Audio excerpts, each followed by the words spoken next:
Кыргыз Республикасынын сот органдары штаттык режимде иш алып барууда.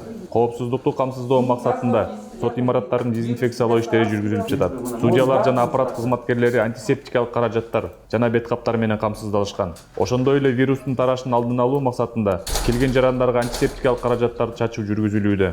Бишкек шаардык сотунун төрагасы Азамат Алыбаевдин айтымында, соттук процесстер дайындалып калгандыгына байланыштуу алар белгиленген мөөнөттөрдө өтүп жатат. Бирок иштерди карап атканда ходатайстволор түшсө, сот аны карап келе албай калган же болбосо коронавируска карата учурларга келе албай калганына карап соттук отурумдар жылдырылып атат. Башка күндөргө 15 апрелден нары да коюп атабыз. Жактоочу Майрамбек Молдокулов ар бир ишке жегече мамиле кылыш керек деп эсептейт. Анын айтымында өзгөчө абал киргизилди деп иштерди таптакыр карабай таштап коюу туура эмес.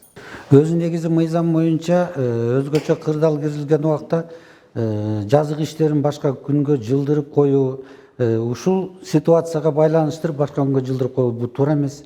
Анткени ар бир жазык ишинин өзүнүн срогу бар. Камакта отургандардын дагы срогу эсептелүү, алардын укуктарын бузууга болбойт. Еще он сказал, что болеет, при остался вот с коронавирусом, он не может быть ребенок, что его не пускают. Так, судебная коллегия на месте определила отложить рассмотрение данного дела на другой день. Так, судебное заседание закрыто. Мыйзамдарды, арыздарды берүү, сот актыларына даттануу, бөгөт коюу чарасын аныктоо жана башка процесстик аракеттер үчүн ар кандай мөөнөттөр каралган. Өлкөдөгү кырдаал мөөнөттөрдүн өтүшүн токтотуп коюуга эч кандай негиз болуп эсептелбейт. Андыктан жарандарга өз арыздарын, даттанууларын почта аркылуу жиберүү сунушталган.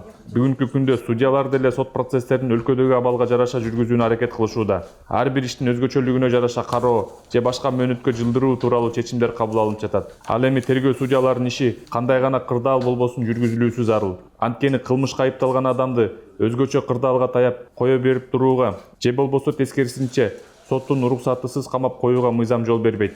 Кылмыш бул ооруга же жагдайга байланыштуу деп токтоп калбайт экен. Ошого байланыштуу сотко чейинки өндүрүш боюнча тергөө судьялары кадимки тартипте өздөрүнүн иштерин алып барууда. Кыргыз Республикасынын жогорку соту кассациялык инстанциядагы сот болуп эсептелгендигине, ошондой эле мыйзамдарда белгиленген негизде жана тартипте сот актыларын кайра карагандыгына байланыштуу ишти тараптарсыз кароого укуктуу. Андыктан ишке катышуучу тараптарга каршы пикирлерди жана жүйөлөрүн почта аркылуу же электрондук түрдө жиберүү сунуш кылынат. Албетте, өлкөдөгү өзгөчө абал сот кызматкерлерин деле кооптондурбай койбойт. Ар бир кызматкердин артында үй бүлөсү, балдары, ата-энелери бар. Бирок кандай гана кырдаал болбосун мамлекетибизде мыйзамдуулук жана туруктуулук орноп турушу шарт.